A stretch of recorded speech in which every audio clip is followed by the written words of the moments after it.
Hey, what's up, everybody? Welcome to the Tony Gomez Show.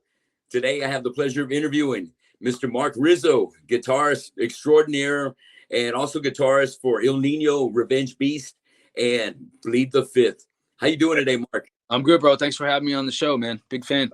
Oh man, it's my pleasure. It's something I've been looking forward to. Really excited. Thanks for breaking away on a busy Sunday. I know you got a lot on your plate, man. You're a real grinder, dude. You're always staying busy doing Yeah, well, something. Some it's project. it's Sunday, so today, being Italian, it's pasta, braciole, and sausage day. So I had a lot on my plate today. I All the love it, man. I hadn't had a chance to get a good meal. I just had a hungry man about an hour ago, dude. Just a little TV dinner, and hopefully, I'm getting ready for a good dinner after we wrap things up today. right on, man. Marc, I think the first time I saw you perform, and if correct me if I'm wrong, but were you out here back in 2004 with Sure. Ill Nino at Concrete Street?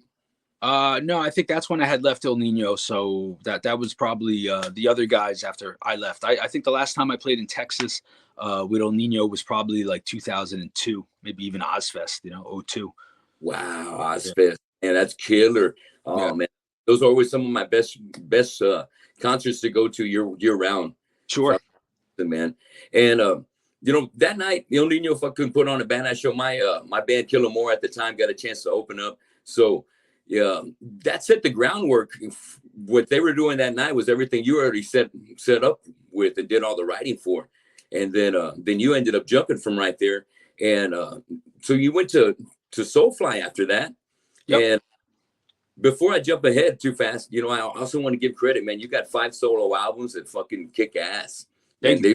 they're fucking shredders. Thank you. And I love the way you have a wide range of different styles into your mix. You got metal, you got jazz, there's flamenco, and you got classical all fucking wrapped in there. And it's not in every track, but throughout the whole album, you get a little flavor of everything in there. Yeah. And man, it's just dynamically fucking beautiful to listen to. Well, I thank you. really, I love guitar music. It's always been my favorite style of music, no matter if it's punk, hardcore, thrash, death metal. I love anything that's played on the guitar, and that's yeah, like a virtuoso style of playing. And that can be punk too, man. I mean, I love the Ramones too. I love the Sex Pistols. So yeah. anyone who's just playing guitar and putting passion behind it, that's what I like. Is people that are passionate about playing their instruments. Man, I'm telling you, you're one of the most passionate guys I've seen. The energy and your sheer presence on stage and your aerial abilities, man. I love the way you're jumping in the air and getting kicks, and I love to jump on stage too. But Yeah. man, that's just some massive air up there, dude. That's badass. Well, thanks. I mean, my other passion is fitness and all types of different, uh, styles of training, Yeah, for fitness. So, to me, I've always enjoyed bringing that to the live show too. Is putting on a high energy concert by jumping around and doing my thing. Basically, what I would do in the mosh pit, growing up around my area, New Jersey, New York, that's the way we would slam dance. So, for me, it was natural to just do it on stage, and other bands were doing it too. I wasn't like the first person to be throwing spin kicks. There was other bands that I was fans of around New Jersey that were wilding out on stage too. yeah. It's inspirational. You see somebody going off and just hitting the right fucking timing on that, and everything's fucking just blasted. I know how.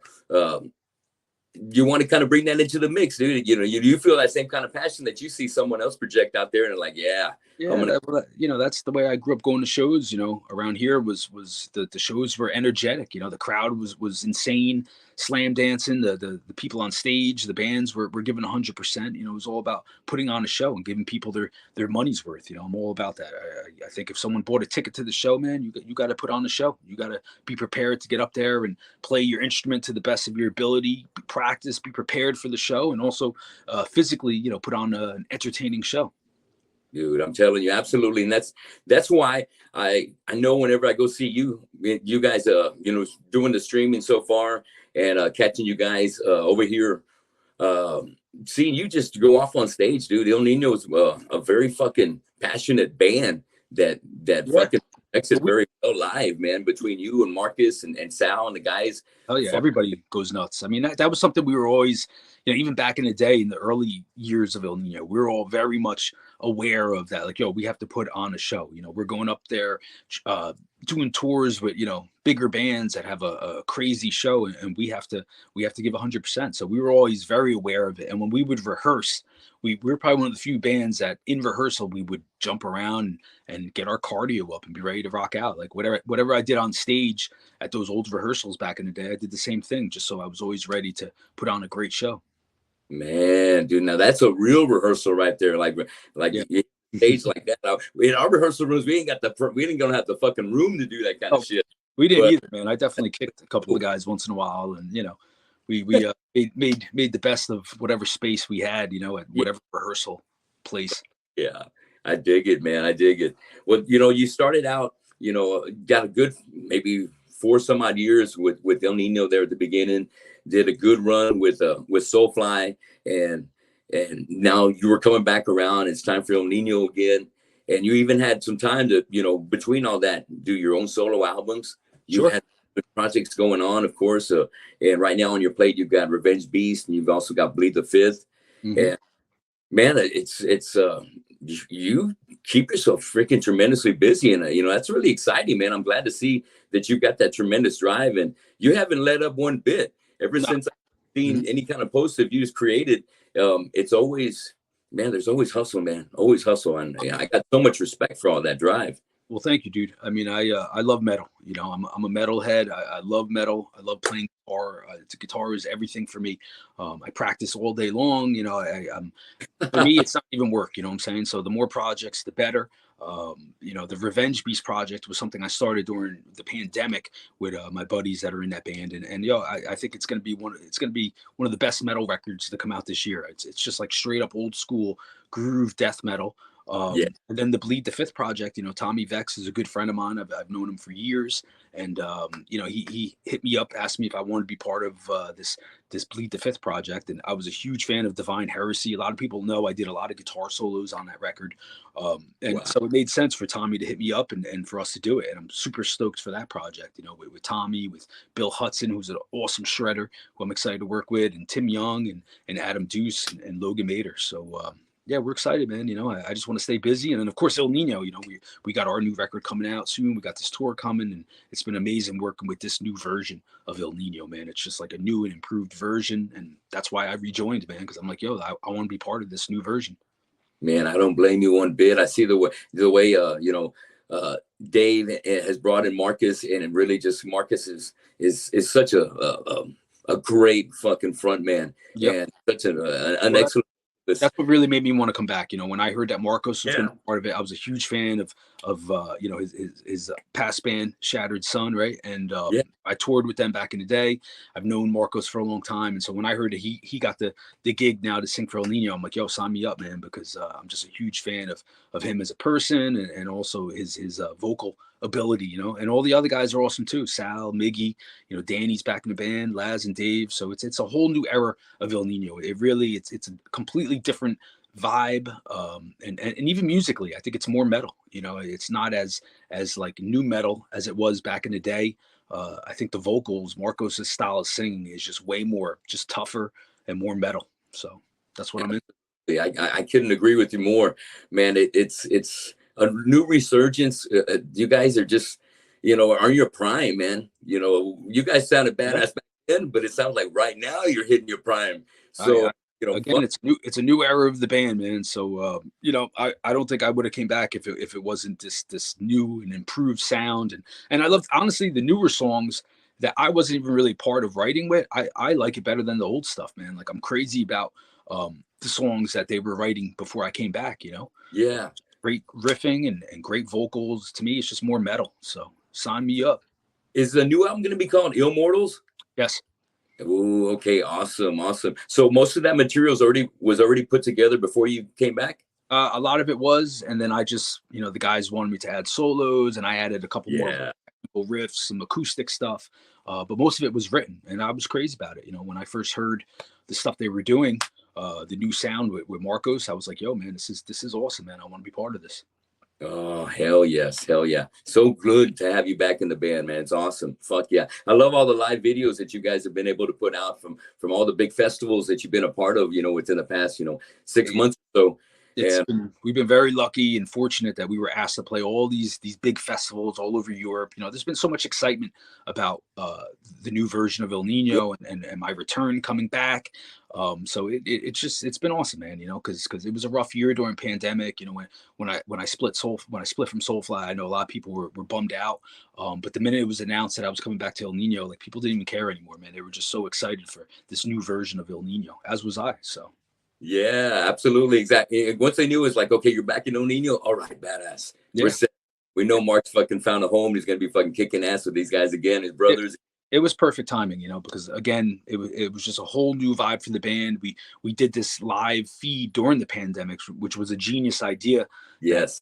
Dave and Laz came up with, where let's get all the original members basically back and do this live feed, which was something I was dying to do because during the pandemic, I really, other than Revenge Beast, you know, and my solo stuff, I wasn't really doing much. I was working a day job, and so when they called me up to do the reunion on the live feed, man, it was a really amazing vibe. It was a great feeling to play those old songs again, and it just made sense, you know. And then like maybe a couple weeks later, they asked me to be part of this new version of the band.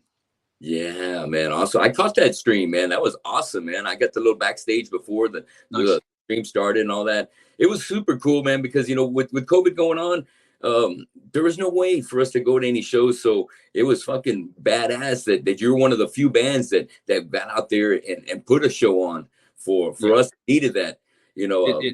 It was really important. I mean, it was the whole lockdown thing, especially up here on the East Coast, was just ridiculous in my opinion.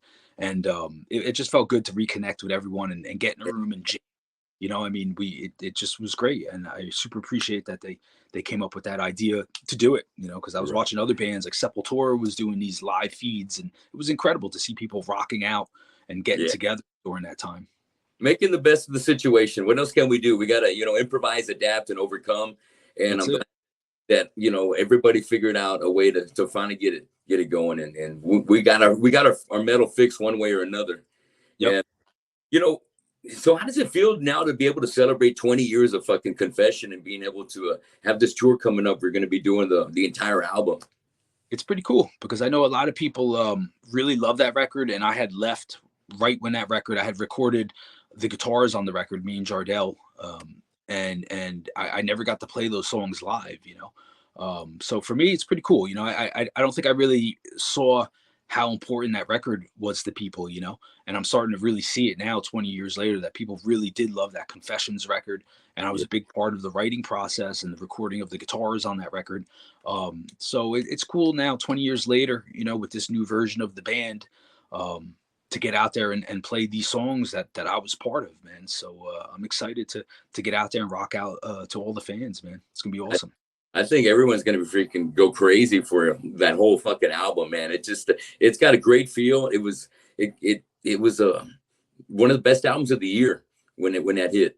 And I didn't get to really, you know, celebrate that, you know, because I had left at the time. So it's cool now for it to hit the 20-year anniversary and now to get out there and perform these songs live that I was part of writing with, you know, and guitars. So I'm excited. That's going to be awesome. Well, let me ask you, who influenced you to start playing guitar, Mark? Man, so many people, but off the top of my head, like Joe Satriani, Yngwie Malmsteen, Al Di Meola, Dimebag, Zach, and Paul Gilbert. I could go on and on. All the legends, you know, Randy Rhoads, Eddie Van Halen, George Lynch. You know, I started playing in 1986. So basically all the thrash metal and the hair metal bands, you know, those guitar players all meant the world to me, man. And then there was a lot of hardcore bands that I was into, like Agnostic Front and Sick of It All. And, you know, so I was exposed to all different types of music where I live right outside New York City, man. There was always something going on, whether it was a punk hardcore show, a metal show, or a jazz show, or even just cover bands. There was always live music going on. Yeah, man, I can imagine. I love all the hardcore names that you're calling out, man, because I have a big hardcore background myself. I love all that New York style, Sick of It All, Killing Time. Leeway is one of my favorites from back then. Yeah, me too.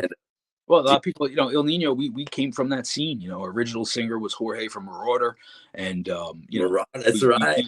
We played all the New York hardcore shows around New York. You know, CB's and Wetlands and Coney Island High, and we did the whole circuit like in the late '90s, playing like with other hardcore bands, and we were all fans of that, you know. And late as time went on, the sound of the band kind of changed a little bit, but I don't think we ever lost our roots. You know, I still love the whole hardcore scene and all those bands in it.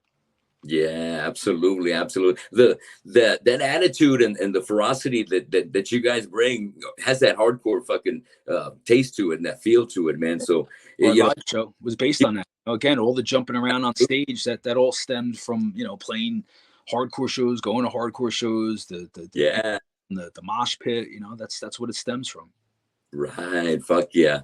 Well, what was it, or was there somebody that particularly got you into metal? Yeah, probably my older brother. He was about 7 years older than me. So like when I was a young kid, Yeah, him and my cousin, they were older than me, and they just would turn me on to Slayer and Metallica, you know, all the classic thrash, and then the underground hardcore bands, and you know, we were listening to cassettes and records, and we would trade, you know, and then from that I got into playing guitar like in 1986. Specifically, it was the movie Back to the Future when Michael J. Fox does yeah. the shred solo at the end of the movie. I was like, that's what I want to do when I was like 8 years old. So from that day on, man, that's all I ever did, man, and I still play guitar every day like I was a kid. Man, that's super cool. I caught Back to the Future just the other day, and I was just, you know, I caught that last part where he's doing the Johnny B. Good solo. Yeah. And Well, man, you know, up it to was myself, crazy. It was crazy. Like when I was a kid growing up in the 80s, you know, around my area, everybody played guitar, man. That was like the thing, was everybody wanted to be Eddie Van Halen. I mean, I think all my friends at least attempted to play guitar and took a yeah, couple lessons. Like that was just the in thing to do, was to play guitar, man. And for me, you know, it stuck forever. fuck, man, I'm thankful for it, man. That's badass. So, what was your first concert or first show that you went to? I saw a lot of like early shows that weren't metal, but probably my first like metal show, go to a club, I'll Yeah, never forget, was 1993. I saw Crowbar and Sacred Reich yeah, at a famous old club by us called Studio One in Newark, New Jersey. And that was my first metal show. I was like 16, and first time I got in a mosh pit, and it was just, yeah.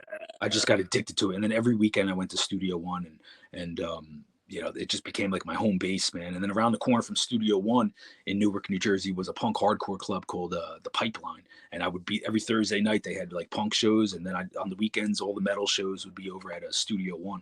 So that was my stomping grounds as a kid.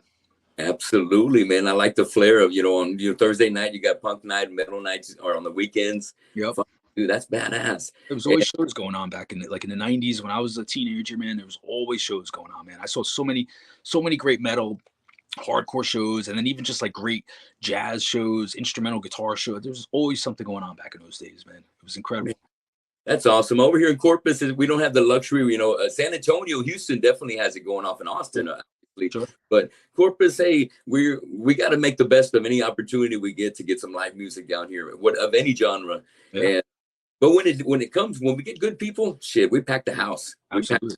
Got a lot. Down there. And so thinking about that real quick before we move past that show, was Sacred Reich doing the American Way by chance?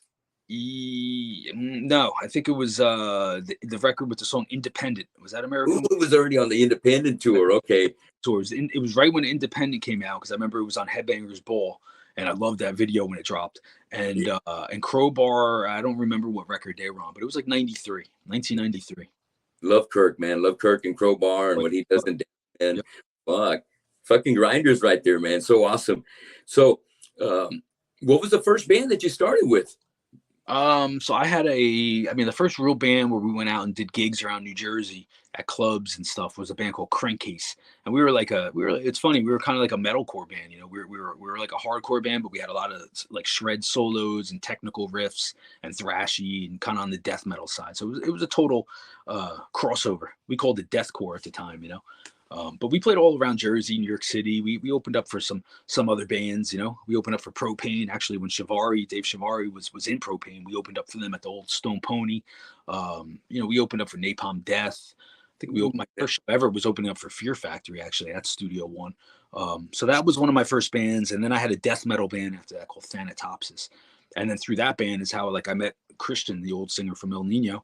And then a couple years later, you know, I joined Ill Nino, and that Ill Nino was like my first band to get a record deal.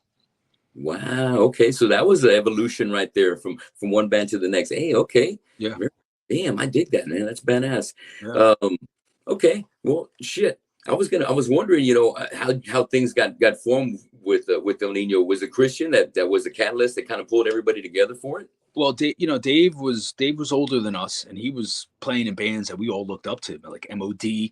and Propane and Laz Rocket and who else? I mean, he Gothic played Slam. Gothic Slam. Gothic Slam was like really big. They were from Jersey, so we all knew who Dave was in those bands. Yeah. Me and Chris we were friends going back to like '93, '94. So he was a little bit older than me, and I guess he was introduced to Dave through a mutual friend. And then when he started playing, El Nino had started up because George from Marauder and Dave had toured together with Marauder and Propane. So Ooh, they okay. decided to start a band up and called it El Nino. And then Chris started playing bass in that band. And when they were looking for a guitar player, Chris thought of me. So then I wound up coming down to auditioning, getting the gig, and that was the early beginnings of we were actually called El Nino at that time, and it was definitely more hardcore. We were like a metalcore hardcore band with a Latin vibe. Damn, badass, badass. Okay. Well, what was it that made you break away from El Nino? Back in '02, Yeah. it was just time, man. I just wasn't happy about what was going on at that time. Um, Okay. it was time. I split, at that time. And then literally the next day I got the Soulfly gig, and originally I just wanted to just do my solo project. I was really, especially back in 2002, I was really, really into studying flamenco guitar. I was never really into the whole new metal thing, and it definitely Okay. was getting a little too new metal for me. Um, but I was putting all my time and energy into practicing flamenco. So originally I had split just to pursue studying flamenco and putting out instrumental acoustic guitar music. That was my original plan. Was I just want to put out like acoustic instrumental records. I just was really into that. And then I got a call from Roadrunner asking me if I wanted to join Soulfly. And I was like, at the time, I was like, hell yeah, So literally like 2-3 months later, I went out and made the Prophecy Soulfly record.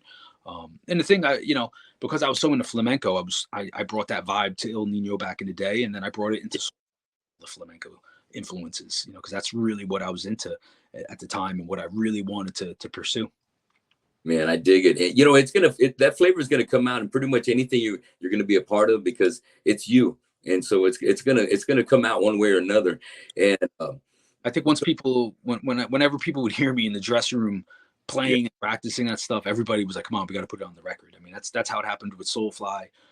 Even with El Nino, it was they knew on the road I was always practicing flamenco in the back of the bus, and it was always like, "Come on, we got to put this on the record." So, yes, that uniqueness of having that is a commodity that maybe just you and another band or two may have out of well, all the bands that yeah. exist. At the And time, it was very unique, definitely. But I'd like to give a shout out to my buddy that just passed away, Ben Woods, who had a project called Flametal. And at the time, like we were really the only two guys out there that were really incorporating like I don't want to say like more nuevo flamenco for me. Ben yeah, was a very traditional flamenco guitar player, and he did it way better than me. And he just passed away a couple months ago. But he was a genius, man, and one of my good friends. And we did some collab videos together, playing acoustic stuff, and it was unique, and he did it even better than I did. So that's why I always like to mention Ben, because he was like a real traditional flamenco guitarist who studied and could play traditional flamenco, but he also was a big fan of metal. Whereas me, I just kind of dabbled in flamenco. I was never that good enough on flamenco, but I would mix it with metal too. So at the time, it was different. Yeah, yeah, definitely different. And rest in peace, man. Goodness. everyone check him out. His music's got to live on, man, because he was just a legend in my eyes. Man, badass, badass. Best wishes. God bless him. And so it was about that same time you ended up putting out your first self-titled solo release. Yeah, again, like in '02, I had left Il Nino, and I was working on my instrumental record, trying to get it out. And then what happened was uh, Mike Varney from Shrapnel Records, who put out like all the shred stuff in the '80s, the cacophony stuff, Marty Friedman solo records, Jason Becker. Yeah. He got a copy of my demo, and he offered me a deal. But the only thing he said was, "I love it. I want to put out your acoustic stuff, but I'd like you to do some more, incorporate some more of the metal." Um, and shred metal, you know. And at the time I was like, man, I haven't played like electric solos because I never really did that in Ill Nino. Um, so I had to really practice, and then I put out my first solo record, Colossal Myopia, which came out around the same time that the Soulfly Prophecy record came out. And it actually, there's a lot of similar riffs that I wrote that are on Colossal Myopia, and you can even hear the stuff that I came up with on the Prophecy record too. Acoustic stuff, solos, the rhythms, you know, it was around the same time I was making both those records. Yeah, so that groove's kind of carrying over from one thing to the next as you're writing. Absolutely. So you also you have your own record label, is that right? Flamenco Records. I called it Flamenco because that was when I put out my first CD that Mike Varney got his hands on. That I put it out myself, and the label that I created was called Flamenco. You know, it was just like a spin word, flamenco. Yeah, I don't really do much of that anymore. It was something to put out my own music, and then I would put out my friends' music. I'd put it on like a compilation disc, and when I was on the road, I would put it out for free on the merch table. So it was something I did for a little bit for fun. Very cool. That's very cool. Well, hey, you guys got to do it yourself. So you make your own label and put it out there. That's badass. Yeah. You make it work. Hell yeah. And I see that around that time you had another project called the Committee of 13. What's that about? That was another project where I was kind of I was doing, you know, mixing more hard rock, melodic vocals. So we put out one CD. It's like out of print now, but you can find it on YouTube, and it's similar to what I was doing in Ill Nino. But I was doing a lot more of the solos and technical riffs. You know, it was definitely more metal, which was something I always wanted to do on those early Ill Nino records. But it just at the time, I don't think people were ready for the shred solos, and I wish I did it on those records, you know. But it was something it was one of the reasons why I had split back in the day was because I wanted to do more busy guitar stuff. You know, I wanted solos and technical riffs and just evolve as a musician. Right, man. I get it. And sometimes, you know, maybe, you know, you got to go on your own to make that happen. I get it. Which is funny because now the new El Nino record, I'm doing tons of solos and there's a lot of busy riffs now. So it's pretty cool how it's come full circle, you know? Yeah, man. It's like, hell yeah. Hey, whatever Mark wants to do, let him do it. It works. Mm-hmm. Fuck yeah. Well, what about this other project I saw that I think it's an EP called Cortez? So Cortez was a project that we started. Roger and I. Roger was Vasquez was the original percussionist from El Nino, and he's actually an incredible singer. And wow. So we started this fun project around that time. Also, before I joined Soulfly, it was just a demo, but it's a lot of people like in underground. They love it. They think it's some of the best, you know, like hard rock stuff, you know, that's come out of me, man. But it's similar to like Committee of 13. You know, it's just kind of hard rock, but metal riffs, but the vocals are more rock. So, yeah, check it out. I think it's on YouTube also, you know. Man, I did. I'm going to look that up, man, because I brought it up on Spotify, but nothing came up on that one. So yeah, it's from years ago. I got to probably remix it, and you know, I got so many things I got to work on like that. Yeah, I know what you mean. I get it, man. You got your hands. There's so much of your material that you collaborated with so many different artists, man. Yep. I'm really just blown away how much you've already got out there, and how busy you've kept yourself. And you know, another band that you were in there in the mix around that Soulfly within those years was a Cavalera Conspiracy. Oh yeah. So yeah, how was that jamming with Igor? So that was awesome. You know, obviously I was a big Sepultura fan back in the day. You know, Andreas Kisser was always one of my favorite guitar players ever. Let me get a little more light, sorry. And you know, so when I got asked to be part of the Cavalera Conspiracy, you know, it was like, all right, man, if we're gonna do this, like I really want to bring it back. You know, listen, that was always my goal, even when I joined Soulfly, was to get Max back to the thrash metal sound, because that's what I always loved. I never was really a big fan of nu metal. So when we started, I was always pushing that thrash sound. I was always playing Beneath Remains riffs for him, showing him like, yo, I can play this stuff. I know these solos note for note. You know, I studied Andreas's playing because I was a huge fan of his, still am. So I definitely feel like I brought that vibe into the band. That's why the Soulfly records always got more thrashy, more death metal. That's why the Cavalera Conspiracy was always more thrashy and death metal, because I was always pushing those riffs. And also I would like to say Cavalera Conspiracy, the first record, that Joe Duplantier, he did a lot of writing on that record. A lot of writing. You know, he really didn't get the credit he deserved on that first record, and I think that's why he didn't stick around to do the tour with us. But he brought a Gojira vibe to that first Cavalera Conspiracy record, and it shows. It's a classic, amazing record, man. Yes, It fucking kicks ass, man. One of my faves, one of my favorites in your collection that you've been able to put together. Yeah. And, okay, so you knocked out 8 albums with Soulfly and spent over 15 years with them. What was it? What happened that made you leave the band?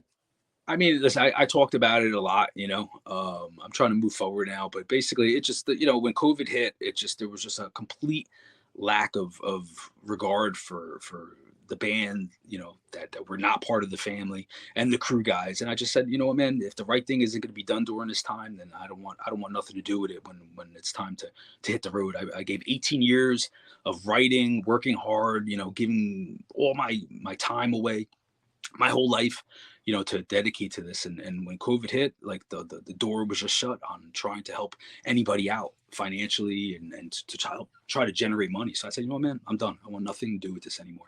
So I moved on, and it's been nothing but awesome things since I moved on. That's great. Hell yeah. And you know what? We've each gotta, sometimes we hit that spot with our band where, a decision like that's gotta be made, and it ain't fucking easy because you've got so much invested. But when you put so much into something, and then when something crazy like COVID hits and you're just not remembered for what you did for all that time, it was just, you got to make a decision. It's like, I'm out. That's it. And the fans know what's up. I'm not saying anything that the fans, I mean, people write me all day long, like, yo, I get it. You know what I mean? So it is what it is, man. And I got nothing but awesome stuff going on here. I'm in the best shape of my life. I'm playing guitar better than I ever did, so I'm excited for the future to do even bigger and better things. Absolutely. You're doing them, man. And so there was also a little stint in the Misfits. Is that right? Oh yeah. Those are my buddies, man. I'm good friends with Jerry Only. He lives up by me where I live in Jersey, and just such an awesome dude, man. And we've always ran into each other around New Jersey at the airports, and we finally kind of linked up in like 2015 through a mutual friend. And Soulfly had taken off like almost like half a year, and Jerry was like, "What are you doing?" I'm like, "I'm nothing. I'm waiting to get back out on the road." He's like, "Well, why don't you come down and jam with us, man?" And so we recorded 2 songs, and then I flew out and did the Comic-Con in Holland, I think it was, or the Netherlands, and it was awesome. And I was actually, at that time in 2015, I came very, very close to joining the Misfits and leaving Soulfly in 2015, because I wasn't happy in Soulfly even at that point in time, with just everything. So I came very close to joining the Misfits, and the only reason why I did not join the Misfits full time in 2015 was because I knew they were going to do the reunion. So I knew, like, if I joined, a year later, 2 years later, I knew Glenn Danzig and Doyle was going to come back, and obviously I would have been out of a job, but it was incredible, and I'm still good friends with Jerry. We go out to dinner a lot. I just was with him a week ago going to get some dinner, and he's just a great dude, and I'm a huge Misfits fan. I mean, I grew up in Misfits country around here in Jersey. This is where they're from. So for me, it's, they're one of my favorite bands of all time. Man, that's awesome. And it doesn't surprise me that they want you to be a part of the mix, man. Jerry's a fucking another badass that's in great shape too, man.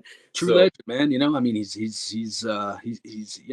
been doing this since the 70s, man. And the guy gets there and still gives 100%, plays his instrument and rocks out and then hangs out with all the fans. I mean, I always admire that. And that was something I learned from Jerry when I toured with him, was when the show was over, he would sit down on the stage and hang out with all the fans and sign stuff and just be so sincere with everybody. And that always stuck with me. And I like to do the same thing like Jerry does, which is just be real with the fans and just hang out with everybody on the real.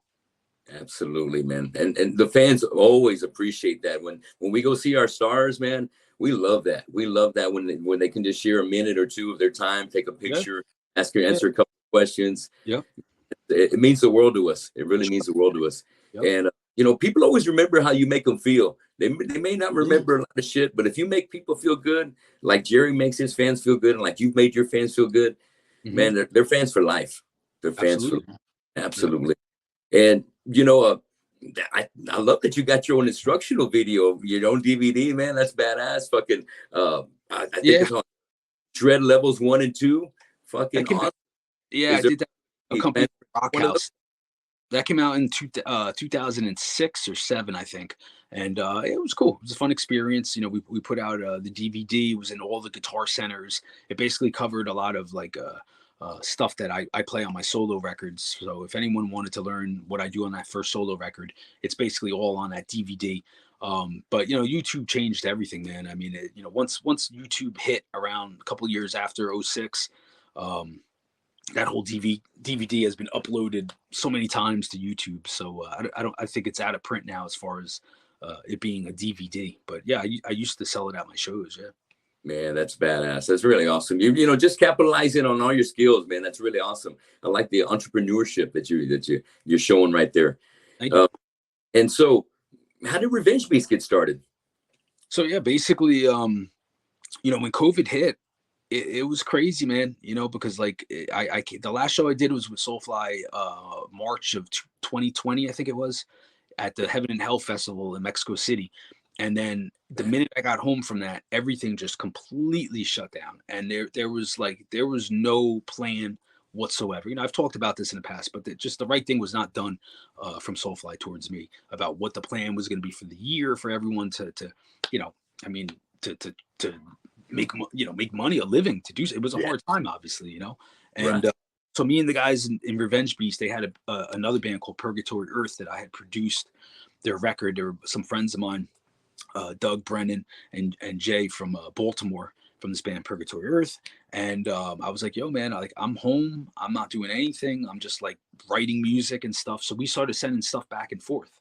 And we started writing music, man. So then we just started uploading what we were writing, sending tracks back and forth. And we wrote a whole record during the pandemic. I mean, that's what bands are supposed to be doing. And I was not doing that. There was no like, hey man, let's make a record. That didn't come till like 1 year later, like a year after COVID. Then it was like, it was time they wanted to make a record. But it's like I was home the whole year looking to work, So so Revenge Beast, we got cracking, man. We started working and recording songs, and we wrote a whole record basically like within like the first like 3 months of being home from COVID. And it's coming out on Upstate Records. We just dropped a single, Egregore. We did a cool cover version of Molly Crue's Bastard, like a death metal version of it, and that video is dropping I think next week. And then the whole record should be out, I'm hoping, in the next like 2 months, 3 months. And it's heavy, some of the heaviest stuff I've ever done. It's just straight up like brutal death metal, early 90s style death metal, and I'm excited for it, man. It's a lot of riffs that I think people would know me for from my time in Soulfly and Cavalier Conspiracy. All that style of the technical but groovy riffing that people may know me for, that is now in Revenge Beast. So everybody's got to go check out Revenge Beast, subscribe to all our channels, and be ready to pick up the record, because it's brutal shit. Hell yeah, Egregore, man, it's fucking heavy. What's your singer's name, man? He's got a fucking brutal voice. He's got a super heavy death metal voice, and what I really like about Jay's vocals and his lyrics is that he puts a lot of effort into his lyrics, man. Like, I'm really not into lyrics, but Jay really writes like some really, really cool, thoughtful lyrics that are just about all different types of stuff, like mysticism and historical things, and just really cool lyrical content. So I think, real metalheads are going to love Revenge Beast, man. We wrote a record that I know metalheads are going to just absolutely love. So hell yeah, they're going to eat it alive, man. It's fucking badass. So let me talk a little bit about Bleed the Fifth. Yeah. So Vex hit you up, and the music fucking great, dude. And Vex sounds amazing. I love his clean. I mean, listen, Tommy is one of the most talented singers out there. He can sing, he can scream. He's a total beast on stage. I mean, he's just a super intense, awesome, talented dude. I've known him since the early years in Ill Nino, going back to like 99, 2000. We've always kept in touch. We've always been friends. We've always tried to do things together. But this was the time. He hit me up maybe not even too long ago. This all went down, like maybe 2 months ago. He was asking me what I was up to, and he was talking to Tim Young, who's an incredible drummer, obviously, about putting together a project that would play the old Divine Heresy songs, but also write new stuff. Tommy hit me up, man, and I was like, dude, sign me up, because I love that Divine Heresy record. I think that's got some of Dino's best rhythm guitar playing and riffs. And I'm a huge fan. I was asked, actually, a lot of people don't know this, but I was asked to do a lot of the leads on that record. It never got. I think one song maybe credited me for some acoustic stuff, but I did more than that. So it made sense for Tommy to hit me up because Tommy had asked me to come in to do solos on that record. And whatever the confusion was, it's in the past of, why my name wasn't on that record more, but I definitely did a lot of leads on it, and was always a huge fan of it, so the minute Tommy asked me part of it, I was like, hell yeah, dude. So our first debut show, we're doing the Whiskey A Go Go coming up on April 8th out in LA. And I'm super stoked to play all that stuff. And we're working on originals. We got some new originals that are very much, in the sound of those first two Divine Heresy records, man, except that we're doing even more intricate guitar stuff. Because Bill Hudson, who's a amazing shredder, he's part of the project too. So, with Bill Hudson and myself in a band together, I mean, come on, man. It's going to be no brainer for people. Right. It's going to be fucking sick. You guys are a definite super group right there, dude. Yeah. Adam and Morgan. Holy shit, man. Yeah. Amazing. I can't wait to hear more from it, dude. It's going to be badass. And I saw that for the show coming up at the Whiskey. We're going to turn a lot of heads, and I know we are. I bet, bro. Yep. That's going to be awesome. Yep. Well, shit. Have you toured with Nita Strauss? I thought I saw a video of you maybe jamming with Josh on drums. Yeah. Josh is my good friend, man. I've known Josh forever, and Anita's amazing, incredible guitar player, awesome person. So with my solo project, a lot of times I go out and I just play with a backing track. It just makes it affordable to travel and go do gigs. I've been doing it for years. So Josh had asked me to open up on the Nita Strauss tour last year, and I did about 1 month with them all over the U.S. And it was one of the best tours I ever done in my life, man. They treated me so good, Josh, Anita, and everybody else in the band, and I stayed on the bus with them, and I opened up all over the States, opening up for Nita Strauss, and it just was an amazing time. Definitely, hands down, one of the best tours I ever did, and it was great to play in front of a big audience that Nita draws, and play my instrumental stuff, because it's stuff that I'm really passionate about, is my instrumental guitar records. What a great opportunity to spotlight your what you want to put out there, your instrumental work right there, and to the masses like that, to the crowds that Nita's been able to bring in lately, man. That's awesome. Yeah, it really, I'm super grateful to them for that, because it was right after COVID, and it was one of the first tours I did, after COVID, and it just was just really a nice treat to be able to go out and open up for them, man, and just they treated me so well. So that is awesome. That is super fucking badass. So do you have a follow-up already coming up for The Living Shred Volume 1? Yeah, so that the Living Shred came out last year, and it was basically just a compilation of all my stuff, more the heavier stuff, not so much the acoustic. But I am working on my next solo record. I'm just taking some time with it to really get it sounding the best I can. But I will be putting out a new solo record really soon here. Badass. So I see that the tour for Ill Nino is not going to start till like May 3rd. And so we got a little time here. What are you doing to keep yourself busy between now and then? Well, I'm working on the Ill Nino Confessions record. I've never played that record live, so I got to go back and relearn it all. But I'm also working on the Divine Heresy stuff. I didn't know those songs, how to play them really, other than the solos. So I'm taking all this time off right now to learn the entire Divine Heresy record. And then I'm almost there. I got like one more song to learn, and then I'm putting all my focus on the Confessions record. So I'm practicing a lot right now. I'm just sitting home, just woodshedding and just beating songs into my head, Yeah, man. All right. Badass. Awesome. Well, I'm going to move into a segment that I like to do with my interviews. It's called Draw the Line. And I'm going to ask you some questions about, really not questions, but I'm going to give you a couple of topics, and you're going to tell me who your favorite is out of the two. Could be singers, could be guitarists, maybe bands. All right. Let's get started with the first two. Who do you go with if you got Joe Stump versus Jeff Loomis? Oh man, that's a tough one, man. But yeah, what, man? I love Loomis. He's incredible. Yes. But I'm more of an old school shredder, and I love how Joe Stump, not only does he do his shred thing, but he plays like in a Deep Purple cover band, and I love seeing him play in that. I've seen him online, and I love the way he kind of takes the Richie Blackmore stuff and keeps that bluesy feel, but does kind of the Inve thing on top. Yeah. But that's a tough one, bro. I don't know, man. But I would say, because I like the older sound of things, Plus he plays like more strat tones, which I love. I don't know. They're both great, man. But maybe I lean towards Stump. I know him. I don't know Loomis. I never met him. Okay, all But right. they're both incredible. That's a tough one. I try to make them tough because both these guys they're amazing. Yeah. And so let's see about these next two. How about between John 5 versus Buckethead? I'll go with John 5. I never met Buckethead. And I like John 5. The thing with me with shredders is I need songwriting too.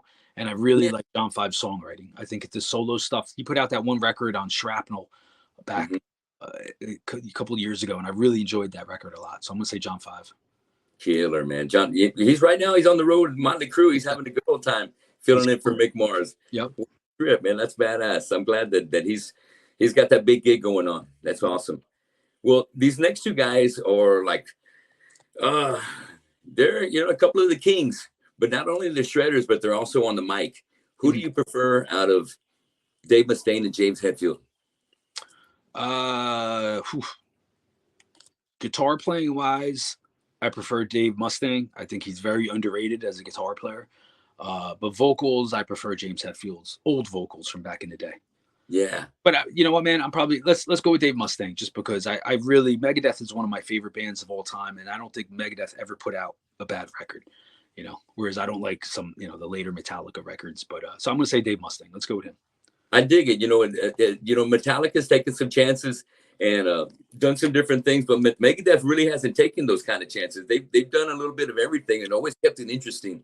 Yeah, and Dave Mustaine, to be able to sing and play those riffs like stuff from Rust at the same time and do solos, like dude, he's insanely talented. I think he's very underrated, man. He's one of the top shredders, and then he sings on top of it. I mean, that's insane. I'm telling you, good choice right there. I definitely agree with that one right there too.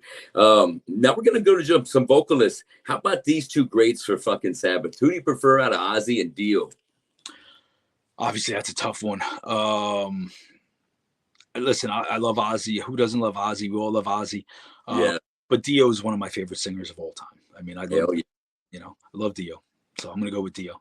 Hey, all right. That's a hard one too, man, because each one of them has that different era of Sabbath that made that era that's so much popular. And it kind of pertains to when I ask this question, sometimes it brings them back to their childhood.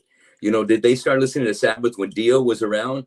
Or were they, I was born in 70, so I started listening to Sabbath. I got wind of it when Ozzy was still around. Yeah. So my preference is the Ozzy Sabbath, but I prefer the vocals of Dio. I just think he's just such a fucking I love Dio. Dio's my favorite singer of all time, man. But I love Ozzy too. I mean, it's tough, man. The one thing I will say when a band breaks up is that, and when they split and two different bands break up, now you get even more music. You know what I'm saying? So they're both incredible, but I just prefer Dio in my opinion. Way to look on the bright side. You're looking at the cup half full. I like that. Yeah. Hell yeah. Well, how about these two monsters? Tom Araya versus Chuck Billy. Oh man. Yeah, those are beasts right there. Holy shit. Listen, I again, I love Chuck Billy. Slayer's one of my favorite bands of all time. Yes. That's a tough one. And Chuck's such an awesome dude too, but I lean towards Tom just because I'm a huge Slayer fan and I'm a huge Testament fan. It's a tough one. These are hard, man. These are hard, I dig it, man. Tom, oh man, I'm sure you can recite as many lyrics as I can, off of Rain and Blood and Hell Awaits, stuff that we grew up with. But I love them both. I mean, it's tough, man. But again, Tom Araya plays bass and sings, and I kind of look at it also be like, that's hard to sing and play. It's not easy to sing and play. For real. And I really we had the pleasure of having Chuck Billy down here when he started doing his management team. And he had Shattered Sun come under his wing. That's right. Yeah, man. I had the pleasure of meeting Chuck over here, and he's such good people. And dude, man. Awesome dude and super talented. I mean, I love his vocals too, so it's tough. Oh, very tough. Okay, well, I got one more for you, and let's see what you do, or see which way you go out of these two guitar legends. Okay. Dimebag Darrell versus Eddie Van Halen. Man, wow. I mean, I love them both equally, and without Eddie, you most likely, wouldn't have Dime. And I know Dime would have said that too. Man, that's tough. I don't know if I can answer that. I love them both equally. They're both, and they both, you know what I'm saying? It's very, Yeah, that's tough, man. I mean, obviously, I'm gonna have to go with Eddie just because he was before Dime, you know, and he influenced. yeah, But I love them both equally. I mean, and Dime is. I probably listen to Dime more than I listen to Eddie, though. That's the thing. So that's a tough one, you know. I mean, I just Dime is one of my favorites of all time, and Eddie too. So that's tough. I'm drawing on that one. yeah. All But right. you got to give Eddie the proper respect due because he came before Dime and was a big Yeah, influence on Dime. So that's what I'm trying to say. I get it. Definitely, man. Well, that wraps up our segment of Draw the Line. But because we're talking about Dime real quick, how you feeling about the Pantera reunion? Are you digging having Zach in there and having Charlie in there as the fill-ins? Absolutely, good question. You know, I if Zach wasn't part of it, I would probably not be too keen on the idea of them doing this reunion thing. I Yeah, think because Zach is part of it, and because Zach and Dime were boys and they were so tight and had such a similar style and came up around the same time. I think only Zach is the only guy in metal who can do it respectfully and do it with the respect due towards Vinny and Dime. And also as a guitar player, because I love Zach just as much as I love Dime. I mean, they're both huge influences on me. I'm fanatical Zach Wild fan and Dime fan. I was very much interested on them doing this reunion with Zach just because I wanted to hear Zach's his take on Dime solos and have him add the Zach Wild licks and sound to it. And I haven't seen it live yet in person, but I've watched it online and I love everything Zach is doing. I think it's freaking such a great tribute to Dime. I think he's doing it nothing but tastefully and respectfully. And as a guitar player of both guys, I love his interpretation of those Pantera songs in a way that he's playing them, his style. Should they have called it Pantera? I don't know. Maybe they might have. It might have been cooler if they did like a tribute to Pantera type of thing. I know a lot of people are drawn on that. Um, we'll see what they're gonna call it in the future. I heard people are saying, are they gonna make a new record? I hope they do. I don't think they should call that Pantera though. If they make a new record and write new songs, I think they should call it something different. But I do want to hear it just because, dude, Zach is incredible, man. And he's such a respectful dude. Obviously, he's sincere about playing those Dime songs. So yeah, it's exciting, man. very well said, Mark. I agree with you 1,000% on all those points. I don't, for years we've always heard about if there was a reunion, Zach should be the guy. He's the only. We've seen the videos, the parties all the time. Those Yeah. guys are birds of a feather. Yep. And He's the only guy that could do it. Nobody else. They should have never done the reunion if it was anyone else. Dime is the only guy who can wave that flag, man, and he's doing a brilliant job. So I hope they make a record because I would love to hear Zach's style of guitar playing and writing with Phil and Rex and Charlie. And Charlie's incredible too. He's an incredible drummer. So yeah, Charlie's one of my favorites. I've been following Anthrax since when I first heard Fistful of Metal come out, and he's so very good buds with Vinny as well. So everything's put. I think they did it right. Yep. And, sure we had to wait as long as we did, but it's worth the wait. I love the way the fucking fans are turning out, fucking droves, and I can't wait to the show. But I agree with you 1,000%. Where if they write some new material, which I like to hear, just come up a different name. Yeah, a different name. I don't think they should call it. Maybe call it, I don't know, Far Beyond Driven or something. Something similar. That's linked to Pantera, but yeah, they should call it something different. And I hope they do because it's exciting to hear Zach's tasteful, interpretation of those songs. Yeah. Fuck yeah. Well, Mark, thanks a lot. That wraps up our interview for today. I appreciate you spending some time with me here on Sunday afternoon. Thank you. Man, I can't wait to see you guys over here in May. I believe it's May 31st over here in Corpus, here at the House of Rock.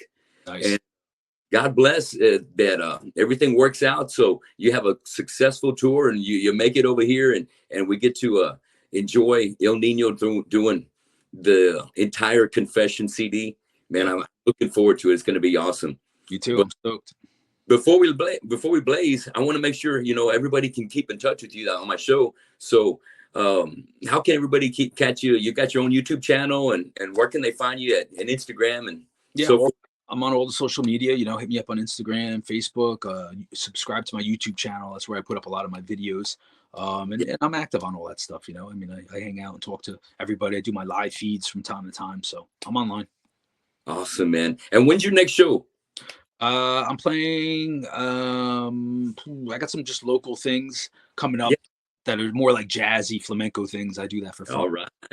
So that's all on my websites, those things. But my next like metal gig for the metalheads will be March 17th. I'm playing a place in Kentucky, and that'll be a metal show, solo stuff. So everybody can find all that info on my social media. Awesome, Marc. Awesome, man. I really appreciate you, brother. Thanks a lot for spending some time with me today. I'm a huge fan. Keep up the grind. Thanks. Thanks a lot, Marc. So you want to say bye to everybody out there? Yeah, big thank you to everyone, man. Especially down in Texas, man. It's one of my favorite states, man. So big thank you, guys, and I'll see you in May. And we look forward to seeing you soon. Thanks a lot for watching the Tony Gomez Show today, and I'll see you at the show. Peace. All right. I think